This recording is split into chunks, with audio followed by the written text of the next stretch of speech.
जो लोग हमारे सामने पेश होने की आशंका नहीं रखते, वे कहते हैं क्यों ना फरिश्ते हमारे पास भेजे जाएं, या फिर हम अपने रब को देखें। बड़ा घमंड ले बैठे ये अपने जी में, और सीमा से आगे निकल गए ये अपनी सरकशी में। जिस दिन ये फरिश्तों को देखेंगे, वो अपराधियों के लिए किसी खुशखबरी का दिन न होगा। चीख उठेंगे कि अल्लाह की पनाह, और जो कुछ भी उनका किया धरा है उसे लेकर हम धूल की तरह उड़ा देंगे। बस वही लोग जो जन्नत के अधिकारी हैं उस दिन अच्छी जगह ठहरेंगे और दोपहर गुजारने के लिए अच्छा स्थल पाएंगे। आसमान को चीरता हुआ एक बादल उस दिन प्रकट होगा और फरिश्तों के के परे उतार दिए जाएंगे। उस दिन वास्तविक राज सिर्फ रहमान का ही होगा, और वो इनकार करने वालों के लिए बड़ा कठिन दिन होगा। जालिम व्यक्ति अपने हाथ चबाएगा और कहेगा, क्या ही अच्छा होता कि मैंने रसूल का साथ दिया होता। हाय मेरा दुर्भाग्य, काश मैंने अमुक व्यक्ति को मित्र न बनाया होता।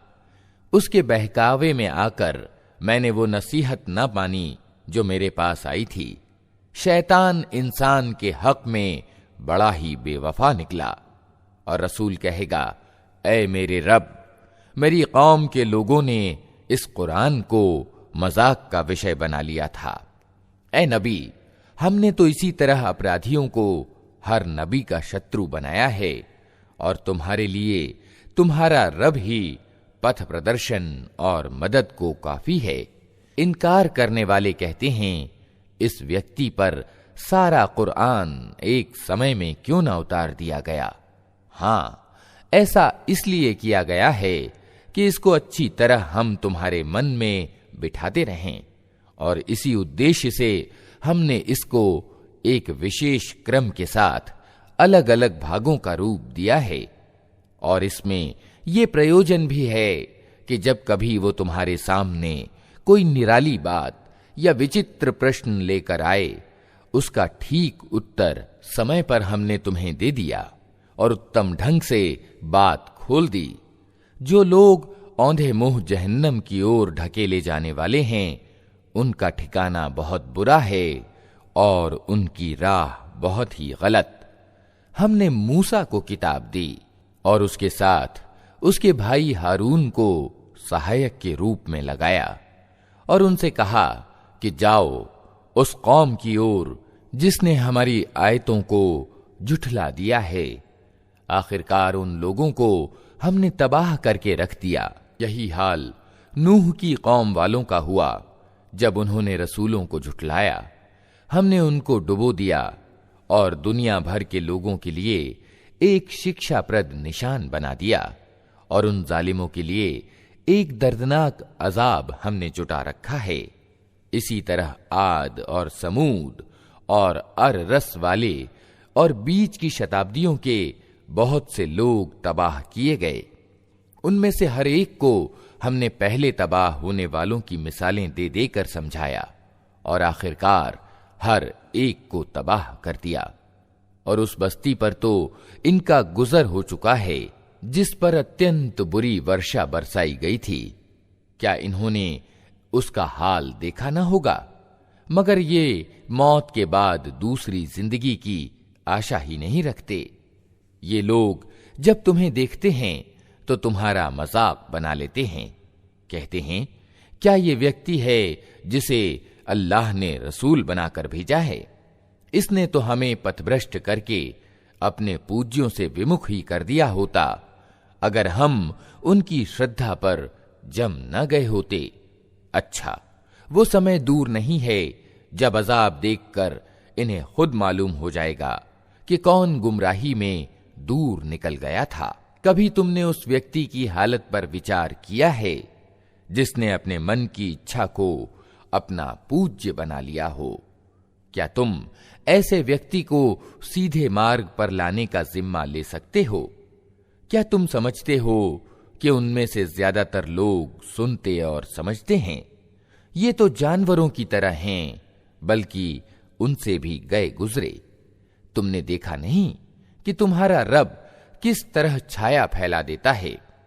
अगर वो चाहता तो उसे स्थायी छाया बना देता। हमने सूरज को उस पर दलील बनाया, फिर जैसे जैसे सूरज उठता जाता है हम उस छाया को धीरे धीरे अपनी ओर समेटते चले जाते हैं। और वो अल्लाह ही है जिसने रात को तुम्हारे लिए लिबास और नींद को मौत की शांति और दिन को जी उठने का समय बनाया।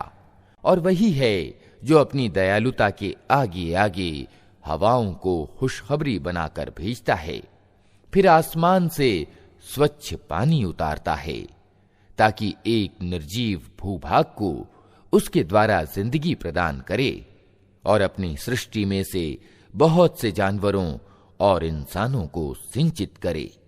इस चमत्कार को हम बार बार उनके सामने लाते हैं ताकि वे कुछ शिक्षा लें, मगर ज्यादातर लोग इनकार और नाशुक्री के सिवा अन्य नीति ग्रहण करने से इनकार कर देते हैं।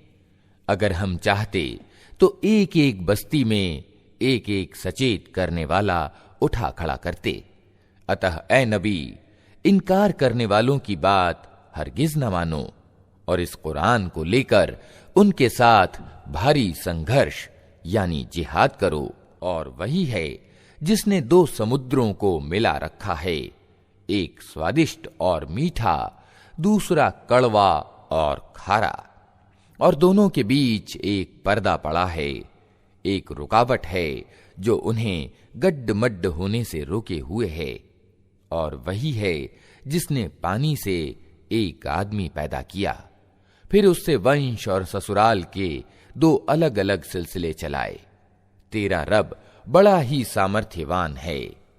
उस अल्लाह को छोड़कर लोग उनको पूज रहे हैं जो ना उनको लाभ पहुंचा सकते हैं न हानि, और ऊपर से ये भी कि इनकार करने वाला अपने रब के मुकाबले में हर विद्रोही का सहायक बना हुआ है।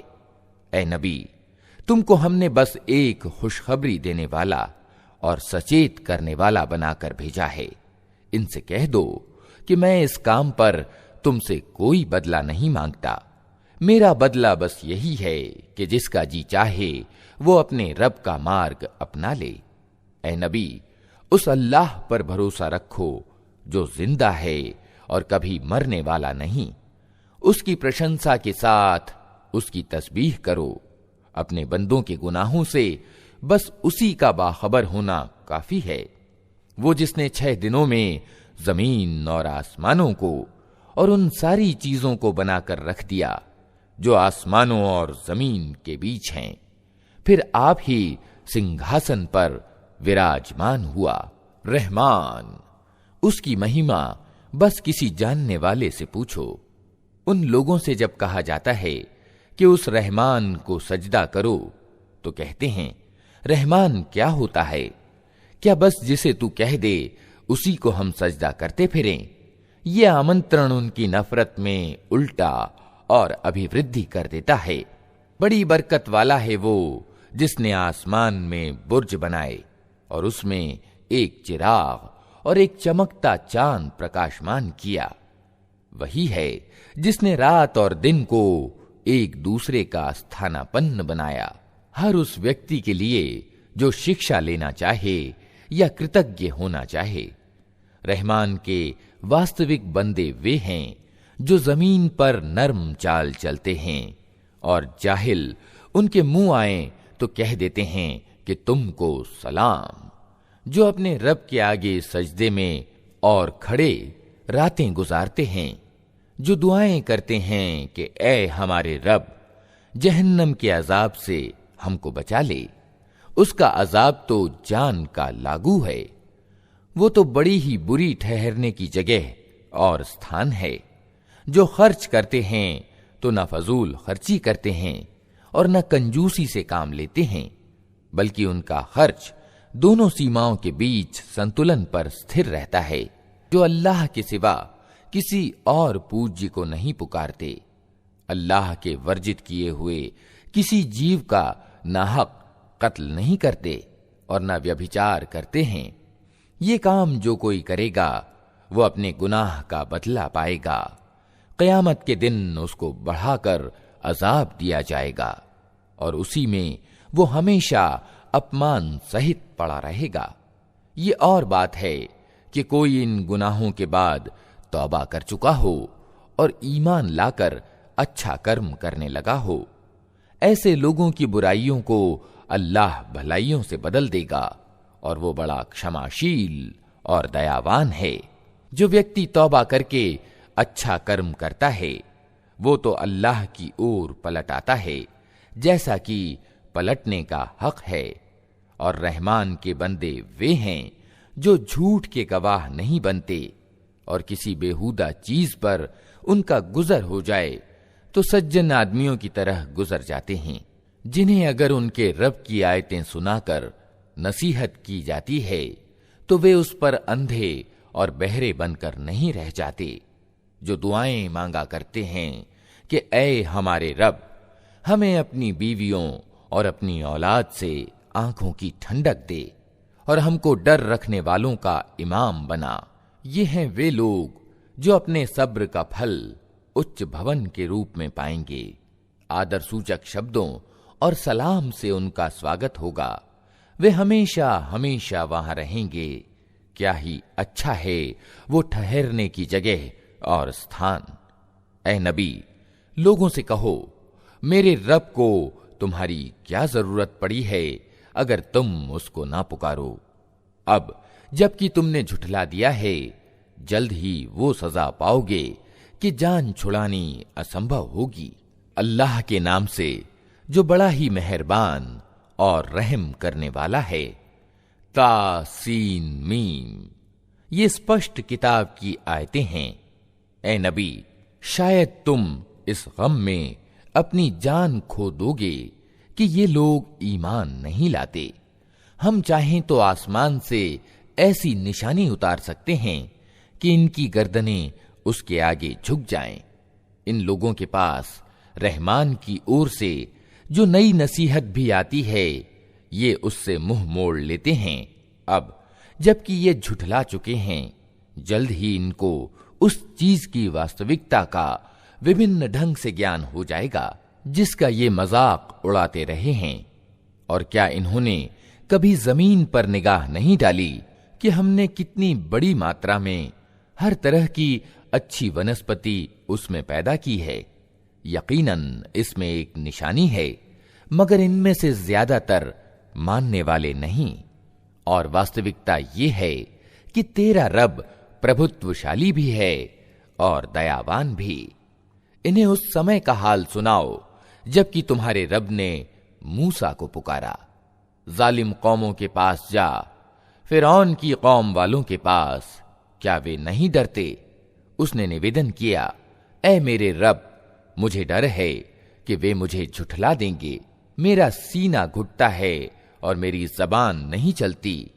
आप हारून की ओर रिसालत यानी पैगंबरी भेजें, और मुझ पर उनके यहां एक अपराध का आरोप भी है, इसलिए मैं डरता हूं कि वे मुझे मार डालेंगे।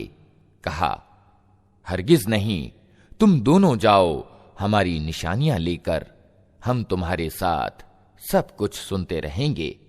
फिरौन के पास जाओ और उससे कहो, हमको सारे जहान के रब ने इसलिए भेजा है कि तू इस्राएल की संतान को हमारे साथ जाने दे। फिरौन ने कहा, क्या हमने तुझको अपने यहां बच्चा सा नहीं पाला था? तूने अपनी उम्र के कई साल हमारे यहां बिताए, और इसके बाद कर गया जो कुछ कर गया, तू बड़ा कृतघ्न आदमी है।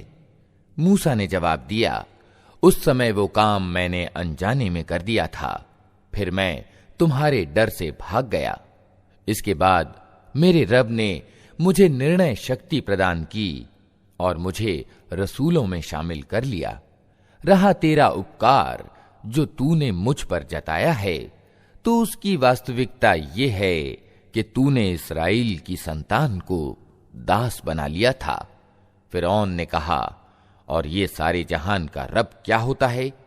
मूसा ने जवाब दिया, आसमानों और जमीन का रब और उन सब चीजों का रब जो आसमान और जमीन के बीच हैं, अगर तुम विश्वास करने वाले हो। फिरौन ने अपने आसपास के लोगों से कहा, सुनते हो? मूसा ने कहा, तुम्हारा रब भी और तुम्हारे उन बाप दादाओं का रब भी जो गुजर चुके हैं। फिरौन ने उपस्थित लोगों से कहा, तुम्हारे ये रसूल साहब जो तुम्हारी ओर भेजे गए हैं बिल्कुल ही पागल मालूम होते हैं। मूसा ने कहा, पूरब और पश्चिम और जो कुछ इनके बीच है सबका रब, अगर आप लोग कुछ बुद्धि रखते हैं। फिरौन ने कहा, अगर तूने मेरे सिवा किसी और को पूज्य माना तो तुझे भी उन लोगों में शामिल कर दूंगा जो जेलों में पड़े सड़ रहे हैं। मूसा ने कहा, यद्यपि मैं ले आऊं तेरे सामने एक स्पष्ट चीज भी। फिरौन ने कहा, अच्छा तो ले आ, अगर तू सच्चा है। उसकी जबान से ये बात निकलते ही मूसा ने अपनी लाठी यानी असा फेंकी और अचानक वो एक प्रत्यक्ष अजगर था। फिर उसने अपना हाथ बगल से खींचा और वो सब देखने वालों के सामने चमक रहा था। फिरौन अपने आसपास के सरदारों से बोला, ये व्यक्ति यकीनन एक कुशल जादूगर है, चाहता है कि अपने जादू के जोर से तुमको तुम्हारे देश से निकाल दे। अब बताओ तुम क्या आदेश देते हो? उन्होंने कहा, उसे और उसके भाई को रोक लीजिए और शहरों में हर कार्य भेज दीजिए कि हर कुशल जादूगर को आपके पास ले आएं। अतएव एक दिन निश्चित समय पर जादूगर इकट्ठे कर लिए गए और लोगों से कहा गया, तुम जनसभा में चलोगे? शायद कि हम जादूगरों के धर्म ही पर रह जाएं अगर वे विजयी हुए। जब जादूगर मैदान में आए तो उन्होंने फिरौन से कहा, हमें इनाम तो मिलेगा अगर हम विजयी हुए? उसने कहा, हां, और तुम तो उस समय समीपवर्ती लोगों में सम्मिलित हो जाओगे। मूसा ने कहा, फेंको जो तुम्हें फेंकना है। उन्होंने तुरंत अपनी रस्सियां और लाठियां फेंक दीं और बोले, फिरौन के प्रताप से हम ही विजयी होंगे। फिर मूसा ने अपनी लाठी फेंकी तो सहसा वो उनके झूठे चमत्कारों को हड़प करती चली जा रही थी। इस पर सारे जादूगर बेकाबू होकर सजदे में गिर पड़े और बोल उठे कि मान गए हम सारे जहान के रब को, मूसा और हारून के रब को। फिरौन ने कहा, तुम मूसा की बात मान गए इससे पहले कि मैं तुम्हें इजाजत देता। अवश्य ये तुम्हारा बड़ा गुरु है जिसने तुम्हें जादू सिखाया है। अच्छा, अभी तुम्हें मालूम हुआ जाता है, मैं तुम्हारे हाथ पांव विपरीत दिशाओं से कटवाऊंगा और तुम सबको सूली पर चढ़ा दूंगा। उन्होंने जवाब दिया, कुछ परवाह नहीं, हम अपने रब के पास पहुंच जाएंगे और हमें आशा है कि हमारा रब हमारे गुनाह माफ कर देगा, क्योंकि सबसे पहले हम ईमान लाए हैं। हमने मूसा को प्रकाशना यानी वही भेजी कि रातों रात मेरे बंदों को लेकर निकल जाओ, तुम्हारा पीछा किया जाएगा। इस पर फिरौन ने सेनाएं एकत्र करने के लिए शहरों में हरकारे भेज दिए और कहला भेजा कि ये कुछ मुट्ठी भर लोग हैं और इन्होंने हमको बहुत नाराज किया है और हम एक ऐसा गिरोह हैं जिसकी नीति हर समय चौकन्ना रहना है। इस तरह हम उन्हें उनके बागों और स्रोतों और खजानों और उनके उत्तम निवास स्थानों से निकाल लाए। ये तो हुआ उनके साथ, और दूसरी ओर इस्राएल की संतान को हमने इन सब चीजों का वारिस बना दिया। सुबह होते ही ये लोग उनका पीछा करने को चल पड़े। जब दोनों गिरोहों का आमना सामना हुआ तो मूसा के साथी चिल्ला उठे कि हम तो पकड़े गए। मूसा ने कहा, हरगिज नहीं, मेरे साथ मेरा रब है, वो जरूर मेरा मार्गदर्शन करेगा। हमने मूसा को प्रकाशना यानी वही के द्वारा आदेश दिया कि मार अपनी लाठी समुद्र पर, अचानक समुद्र फट गया और उसका हर टुकड़ा एक ऊंचे पहाड़ की तरह हो गया। उसी जगह पर हम दूसरे गिरोह को भी करीब ले आए। मूसा और उन सब लोगों को जो उसके साथ थे हमने बचा लिया और दूसरों को डुबो दिया। इस घटना में एक निशानी है, मगर इन लोगों में से ज्यादातर मानने वाले नहीं हैं।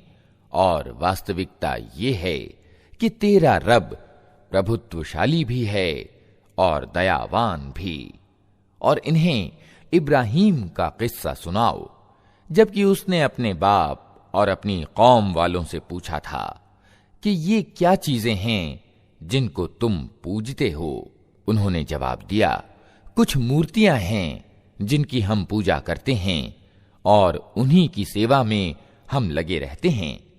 उसने पूछा, क्या ये तुम्हारी सुनती हैं जब तुम इन्हें पुकारते हो, या ये तुम्हें कुछ लाभ या हानि पहुंचाती हैं?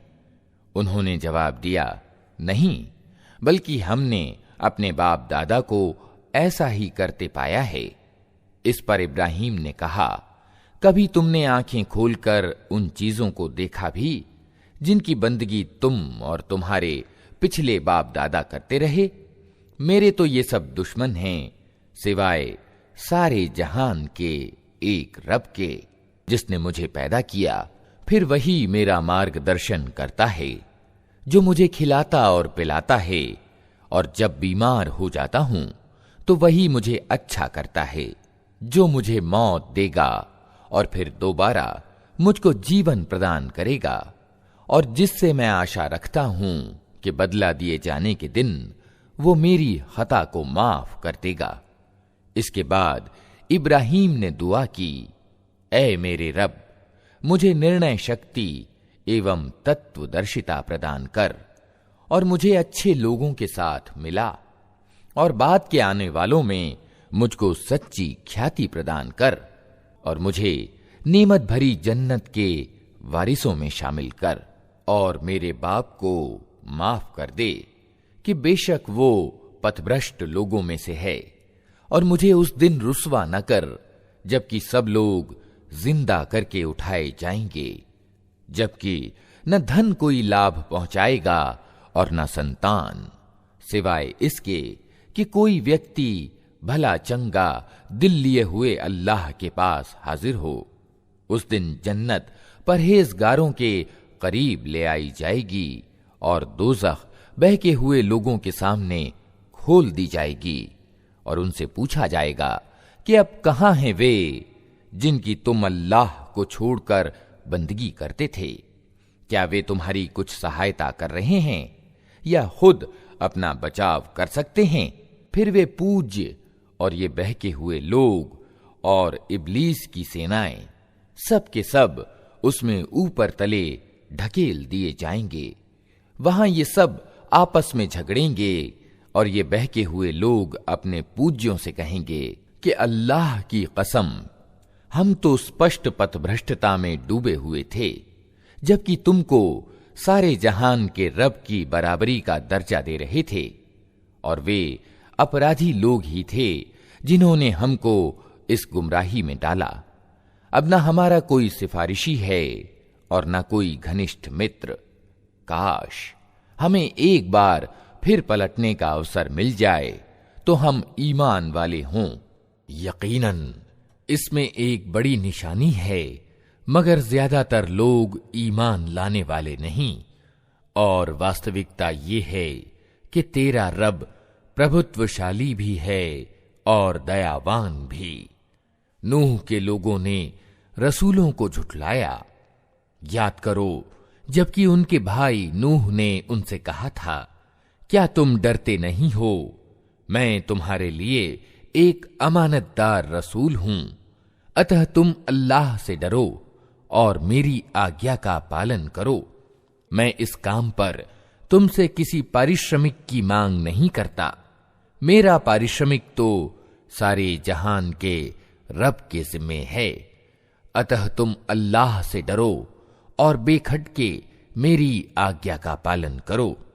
उन्होंने जवाब दिया, क्या हम तुझे मान लें जबकि तेरी पैरवी अत्यंत नीच लोगों ने अपनाई है। नूह ने कहा, मैं क्या जानूं कि उनके कर्म कैसे हैं, उनका हिसाब तो मेरे रब के जिम्मे है। काश तुम कुछ चेतना से काम लो। मेरा ये काम नहीं है कि जो ईमान लाएं उनको मैं धुतकार दूं। मैं तो बस एक स्पष्ट रूप से सावधान कर देने वाला आदमी हूं। उन्होंने कहा, ऐ नूह, अगर तू बाज ना आया तो फिटकारे हुए लोगों में सम्मिलित होकर रहेगा। नूह ने दुआ की, ऐ मेरे रब, मेरी कौम ने मुझे झुठला दिया। अब मेरे और उनके बीच दो टूक फैसला कर दे और मुझे और जो ईमान वाले मेरे साथ हैं उनको बचा ले।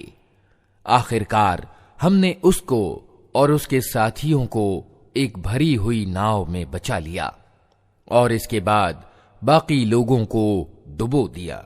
यकीनन इसमें एक निशानी है, मगर इनमें से ज्यादातर लोग मानने वाले नहीं। और वास्तविकता ये है कि तेरा रब प्रभुत्वशाली भी है और दयावान भी है। आद ने रसूलों को झुठलाया। याद करो जबकि उनके भाई हूद ने उनसे कहा था, क्या तुम डरते नहीं? मैं तुम्हारे लिए एक अमानतदार रसूल हूं, अतः तुम अल्लाह से डरो और मेरी आज्ञा का पालन करो। मैं इस काम पर तुमसे किसी बदले की मांग नहीं करता। मेरा बदला तो सारे जहान के रब के जिम्मे है। ये तुम्हारा क्या हाल है कि हर ऊंचे स्थान पर व्यर्थ एक यादगार भवन निर्मित कर डालते हो और बड़े बड़े महलों का निर्माण करते हो, मानो तुम्हें हमेशा रहना है। और जब किसी पर हाथ डालते हो अत्यंत निर्दय अत्याचारी बनकर डालते हो। अतः तुम लोग अल्लाह से डरो और मेरी आज्ञा का पालन करो। डरो उससे जिसने वो कुछ तुम्हें दिया है जो तुम जानते हो। तुम्हें जानवर दिए, संतानें दीं, बाग दिए और स्रोत दिए। मुझे तुम्हारे बारे में एक बड़े दिन के अजाब का डर है। उन्होंने जवाब दिया, तू नसीहत कर या न कर, हमारे लिए सब समान है। ये बातें तो यूं ही होती चली आई हैं और हम अजाब में पड़ने वाले नहीं हैं। आखिरकार उन्होंने उसे झुठला दिया और हमने उनको तबाह कर दिया। यकीनन इसमें एक निशानी है, मगर इनमें से ज्यादातर लोग मानने वाले नहीं हैं। और वास्तविकता ये है कि तेरा रब प्रभुत्वशाली भी है और दयावान भी। समूद ने रसूलों को झुठलाया। याद करो जबकि उनके भाई सालेह ने उनसे कहा, क्या तुम डरते नहीं? मैं तुम्हारे लिए एक अमानतदार रसूल हूं, अतः तुम अल्लाह से डरो और मेरी आज्ञा का पालन करो। मैं इस काम पर तुमसे किसी बदले की मांग नहीं करता। मेरा बदला तो सारे जहान के रब के जिम्मे है। क्या तुम उन सब चीजों के बीच जो यहां हैं बस यूं ही निश्चिंतता पूर्वक रहने दिए जाओगे? इन बागों और स्रोतों में, इन खेतों और उद्यानों में जिनके गुच्छे रस भरे हैं, तुम पहाड़ खोद खोद कर गर्व के साथ उनमें भवनों का निर्माण करते हो। अल्लाह से डरो और मेरी आज्ञा का पालन करो। उन मर्यादाहीन लोगों की आज्ञा का पालन न करो जो जमीन में बिगाड़ पैदा करते हैं और कोई सुधार नहीं करते। उन्होंने जवाब दिया, तू बस जादू का मारा हुआ एक आदमी है। तू हम जैसे एक इंसान के सिवा और क्या है? ला कोई निशानी अगर तू सच्चा है। सालेह ने कहा, ये ऊंटनी है, एक दिन इसके पीने का है और एक दिन तुम सबके पानी लेने का। इसको हरगिज न छेड़ना, नहीं तो एक बड़े दिन का अजाब तुमको आ लेगा। मगर उन्होंने उसकी कूंचें काट दी और आखिरकार पछताते रह गए। अजाब ने उन्हें आ लिया। यकीनन इसमें एक निशानी है, मगर इनमें से ज्यादातर मानने वाले नहीं। और वास्तविकता ये है कि तेरा रब प्रभुत्वशाली भी है और दयावान भी। लूत की कौम ने रसूलों को झुठलाया। याद करो जबकि उनके भाई लूत ने उनसे कहा था, क्या तुम डरते नहीं? मैं तुम्हारे लिए एक अमानतदार रसूल हूं, अतः तुम अल्लाह से डरो और मेरी आज्ञा का पालन करो। मैं इस काम पर तुमसे किसी बदले की मांग नहीं करता। मेरा बदला तो सारे जहान के रब के जिम्मे है। क्या तुम दुनिया वालों में से मर्दों के पास जाते हो और तुम्हारी बीवियों में तुम्हारे रब ने तुम्हारे लिए जो कुछ पैदा किया है उसे छोड़ देते हो, बल्कि तुम लोग तो सीमा से आगे बढ़ गए हो। उन्होंने कहा, ऐ लूत, अगर तू इन बातों से बाज ना आया तो जो लोग हमारी बस्तियों से निकाले गए हैं उनमें तू भी शामिल होकर रहेगा। उसने कहा, तुम्हारी करतूतों पर जो लोग कुढ़ रहे हैं मैं उनमें सम्मिलित हूं। ऐ पालनहार, मुझे और मेरे घर वालों को इनके दुराचरणों से बचा। आखिरकार हमने उसे और उसके सब घर वालों को बचा लिया, सिवाय एक बुढ़िया के जो पीछे रह जाने वालों में थी। फिर बाकी लोगों को हमने तबाह कर दिया और उन पर बरसाई एक बरसात, बड़ी ही बुरी वर्षा थी जो उन डराए जाने वालों पर उतरी। यकीनन इसमें एक निशानी है, मगर इनमें से ज्यादातर मानने वाले नहीं। और वास्तविकता ये है कि तेरा रब प्रभुत्वशाली भी है और दयावान भी। अल आइका वालों ने रसूलों को झुठलाया। याद करो जबकि शुएब ने उनसे कहा था, क्या तुम डरते नहीं? मैं तुम्हारे लिए एक अमानतदार रसूल हूं, अतः तुम अल्लाह से डरो और मेरी आज्ञा का पालन करो। मैं इस काम पर तुमसे किसी बदले की मांग नहीं करता। मेरा बदला तो सारे जहान के रब के जिम्मे है। पैमाने ठीक भरो और किसी को घाटा न दो।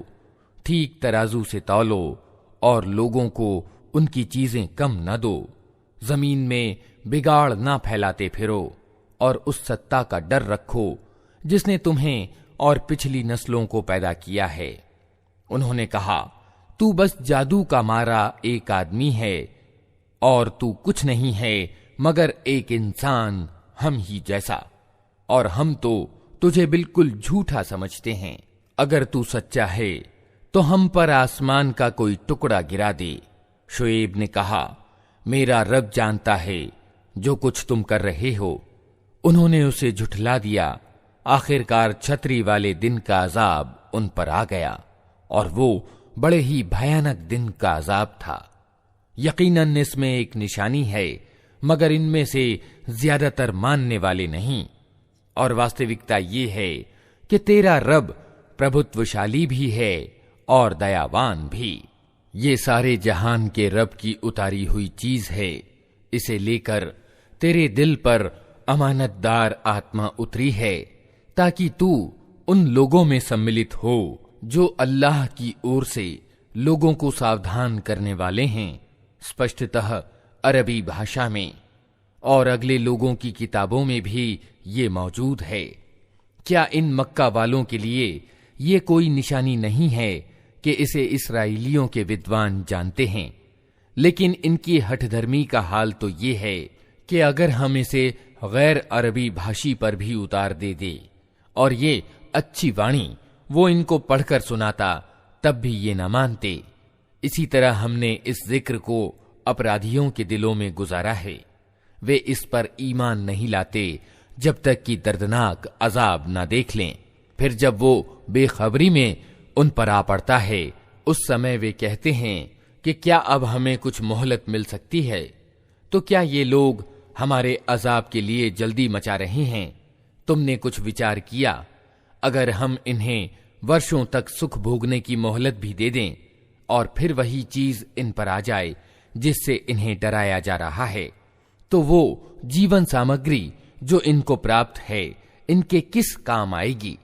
देखो, हमने कभी किसी बस्ती को इसके बिना तबाह नहीं किया कि उसके लिए सचेत करने वाले नसीहत का हक अदा करने को मौजूद थे और हम जालिम न थे। इस स्पष्ट किताब को शैतान लेकर नहीं उतरे हैं, न ये काम उनको सजता है और न वे ऐसा कर ही सकते हैं। वे तो इसके सुनने तक से दूर रखे गए हैं। अतः ए नबी, अल्लाह के साथ किसी दूसरे इलाह यानी इष्ट पूज्य को ना पुकारना, वरना तुम भी सजा पाने वालों में सम्मिलित हो जाओगे। अपने निकटतम नातेदारों को डराओ और ईमान लाने वालों में से जो लोग तुम्हारे अनुयायी हों, उनके साथ विनम्रता का व्यवहार करो। लेकिन अगर वे तुम्हारी अवज्ञा करें तो उनसे कह दो कि जो कुछ तुम करते हो उसकी जिम्मेदारी से मैं बरी हूं, और उस प्रभुत्वशाली और दयावान पर भरोसा करो जो तुम्हें उस समय देख रहा होता है जब तुम उठते हो, और सजदा करने वाले लोगों में तुम्हारी गतिविधि पर निगाह रखता है। वो सब कुछ सुनने और जानने वाला है। लोगों, क्या मैं तुम्हें बताऊं कि शैतान किस पर उतरा करते हैं? वे हर जालसाज दुष्कर्मी पर उतरा करते हैं। सुनी सुनाई बातें कानों में फूंकते हैं और उनमें से ज्यादातर झूठे होते हैं। रहे कवि तो उनके पीछे बहके हुए लोग चला करते हैं। क्या तुम देखते नहीं हो कि वे प्रत्येक घाटी में भटकते हैं और ऐसी बातें कहते हैं जो करते नहीं हैं, सिवाय उन लोगों के जो ईमान लाए और जिन्होंने अच्छे कर्म किए और अल्लाह को ज्यादा याद किया। और जब उन पर जुल्म किया गया तो सिर्फ बदला ले लिया, और जुल्म करने वालों को जल्द ही मालूम हो जाएगा कि उन्हें किस परिणाम का सामना है। अल्लाह के नाम से जो बड़ा ही मेहरबान और रहम करने वाला है। तासीन। ये आयतें हैं कुरान और स्पष्ट किताब की। मार्गदर्शन और शुभ सूचना उन ईमान वालों के लिए जो नमाज कायम करते और ज़कात यानी दान देते हैं, और फिर वे ऐसे लोग हैं जो आखिरत पर पूरा विश्वास रखते हैं। वास्तविकता ये है कि जो लोग आखिरत को नहीं मानते, उनके लिए हमने उनकी करतूतों को शोभायमान बना दिया है, इसलिए वे भटकते फिरते हैं। ये वे लोग हैं जिनके लिए बुरी सजा है और आखिरत में भी यही सबसे ज्यादा घाटे में रहने वाले हैं। और ए नबी, निस्संदेह तुम ये कुरान एक तत्वदर्शी और सर्वज्ञ सत्ता की ओर से पा रहे हो। उन्हें उस समय का हाल सुनाओ जब मूसा ने अपने घर वालों से कहा कि मुझे एक आग सी दिखाई दी है, मैं अभी या तो वहां से कोई सूचना लेकर आता हूं या कोई अंगारा चुन लाता हूं ताकि तुम लोग गर्म हो सको। वहां जो पहुंचा तो आवाज आई कि मुबारक है वो जो इस आग में है और जो इसके वातावरण में है। पाक है अल्लाह सारे जहान वालों का पालनहार। ऐ मूसा, ये मैं हूं अल्लाह, प्रभुत्वशाली और तत्वदर्शी। और फेंक तो तनिक अपनी लाठी। ज्यों ही मूसा ने देखा लाठी सांप की तरह बल खा रही है तो पीठ फेर कर भागा और पीछे मुड़कर भी ना देखा। ऐ मूसा, डरो नहीं, मेरे पास रसूल डरा नहीं करते सिवाय इसके कि किसी ने कसूर किया हो, फिर अगर बुराई के बाद उसने भलाई से अपने कर्म को बदल लिया तो मैं माफ करने वाला दयावान हूं। और तनिक अपना हाथ अपने गरेबान में तो डालो, चमकता हुआ निकलेगा बिना किसी तकलीफ के। ये 2 निशानियां 9 निशानियों में से हैं। फिरौन और उसकी कौम की ओर ले जाने के लिए वे बड़े दुराचारी लोग हैं।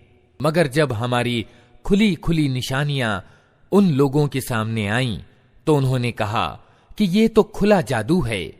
उन्होंने सर्वथा जुल्म और घमंड की राह से इन निशानियों का इनकार किया, हालांकि दिलों को उनके विश्वास हो चुका था। अब देख लो कि उन बिगाड़ पैदा करने वालों का परिणाम कैसा हुआ। दूसरी ओर हमने दाऊद और सुलेमान को ज्ञान प्रदान किया और उन्होंने कहा कि शुक्र है उस अल्लाह का जिसने हमको अपने बहुत से ईमान वाले बंदों की अपेक्षा श्रेष्ठता प्रदान की। और दाऊद का उत्तराधिकारी सुलेमान हुआ और उसने कहा, लोगों, हमें पक्षियों की बोलियां सिखाई गई हैं और हमें हर तरह की चीजें दी गई हैं। बेशक ये अल्लाह का स्पष्ट अनुग्रह है।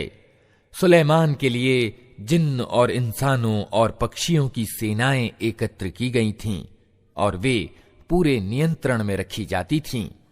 एक बार वो उनके साथ प्रस्थान कर रहा था, यहां तक कि जब ये सब चींटियों की घाटी में पहुंचे तो एक चींटी ने कहा, ऐ चींटियों, अपने बिलों में घुस जाओ, कहीं ऐसा न हो कि सुलेमान और उसकी सेनाएं तुम्हें कुचल डालें और उन्हें खबर भी ना हो।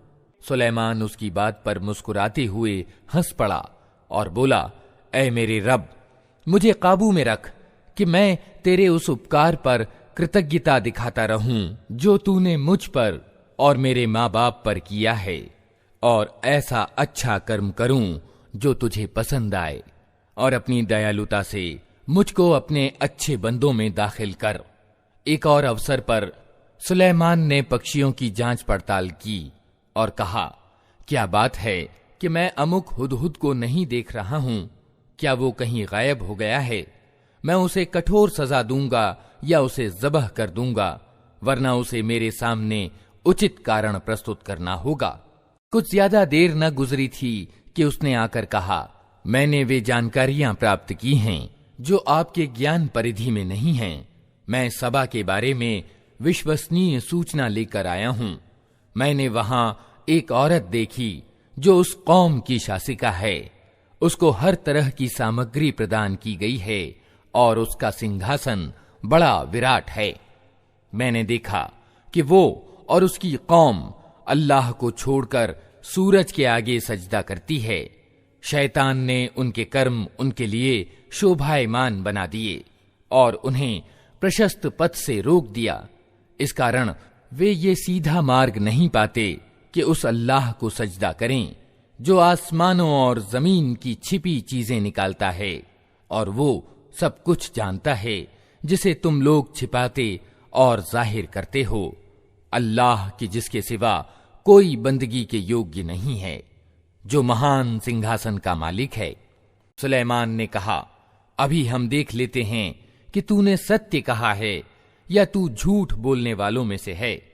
मेरा ये पत्र ले जा और इसे उन लोगों की ओर डाल दे, फिर अलग हटकर देख कि वे क्या प्रतिक्रिया व्यक्त करते हैं। रानी बोली, ए दरबारियों, मेरी ओर एक बड़ा महत्वपूर्ण पत्र फेंका गया है। वो सुलेमान की ओर से है और अल्लाह रहमान और अत्यंत दयावान के नाम से आरंभ किया गया है। मजमून ये है कि मेरे मुकाबले में सरकशी न करो और मुस्लिम होकर मेरे पास उपस्थित हो जाओ। पत्र सुनाकर रानी ने कहा, ए कौम के सरदारों, मेरे इस मामले में मुझे मशविरा दो। मैं किसी मामले का फैसला तुम्हारे बिना नहीं करती हूं। उन्होंने जवाब दिया, हम शक्तिशाली और लड़ने वाले लोग हैं। आगे फैसला आपके हाथ में है। आप खुद देख लें कि आपको क्या आदेश देना है। रानी ने कहा कि बादशाह जब किसी देश में घुस आते हैं तो उसे खराब और उसके सम्मानित व्यक्तियों को अपमानित कर देते हैं। यही कुछ वे किया करते हैं। मैं उन लोगों की ओर एक उपहार भेजती हूं, फिर देखती हूं कि मेरे दूत क्या जवाब लेकर पलटते हैं। जब वो रानी का दूत सुलेमान के यहां पहुंचा तो उसने कहा, क्या तुम लोग माल से मेरी सहायता करना चाहते हो? जो कुछ अल्लाह ने मुझे दे रखा है वो उससे बहुत ज्यादा है जो तुम्हें दिया है। तुम्हारा उपहार तुम्ही को मुबारक रहे। ऐ दूत, वापस जा अपने भेजने वालों की ओर। हम उन पर ऐसी सेनाएं लेकर आएंगे जिनका मुकाबला वे न कर सकेंगे, और हम उन्हें ऐसी जिल्लत के साथ वहां से निकालेंगे कि वे अपमानित होकर रह जाएंगे। सुलेमान ने कहा, ऐ दरबारियों, तुम में से कौन उसका सिंहासन मेरे पास लाता है, इससे पहले कि वे लोग आज्ञाकारी होकर मेरे पास हाजिर हों। जिन्नों में से एक बलिष्ठ डील डौल वाले ने कहा, मैं उसे हाजिर कर दूंगा इससे पहले कि आप अपने स्थान से उठें।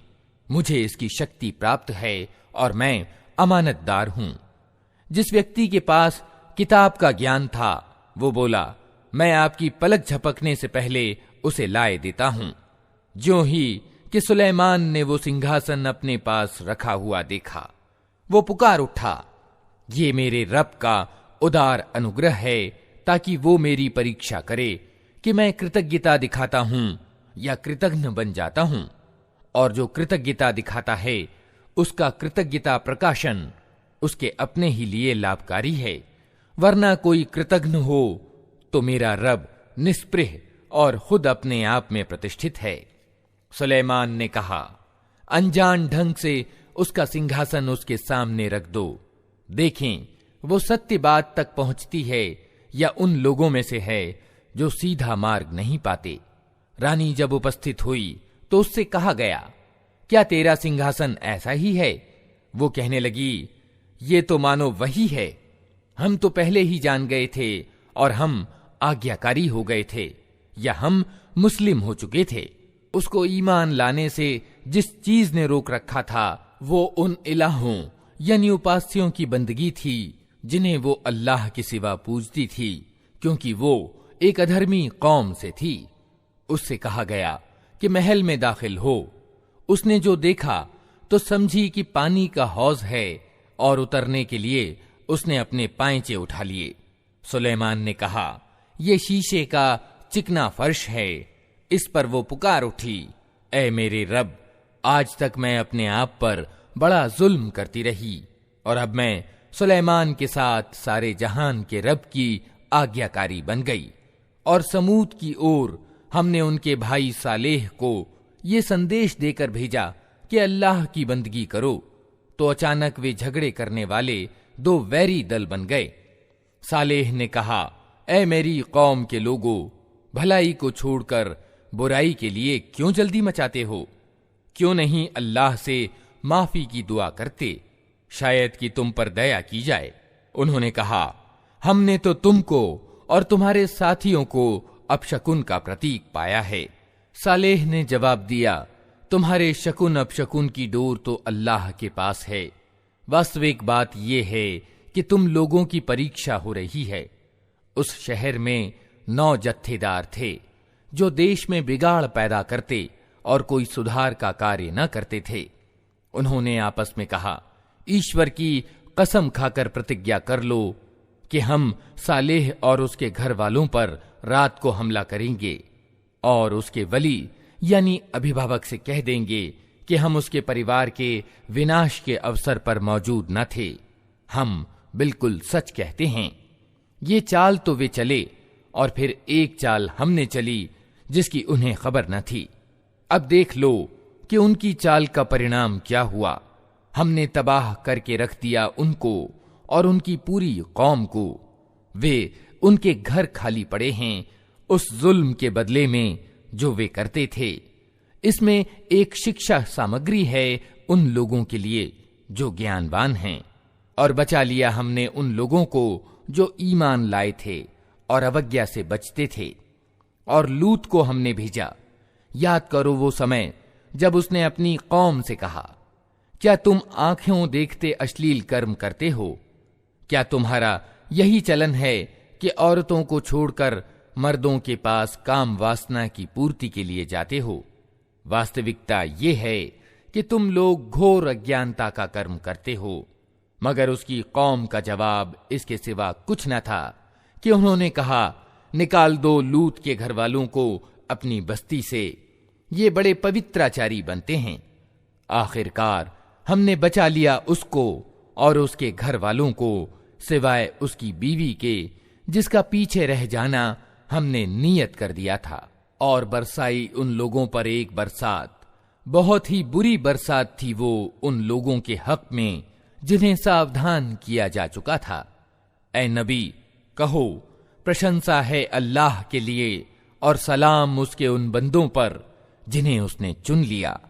इनसे पूछो, अल्लाह अच्छा है या वे इलाह यानी उपास्य जिन्हें ये लोग उसका सहभागी बना रहे हैं।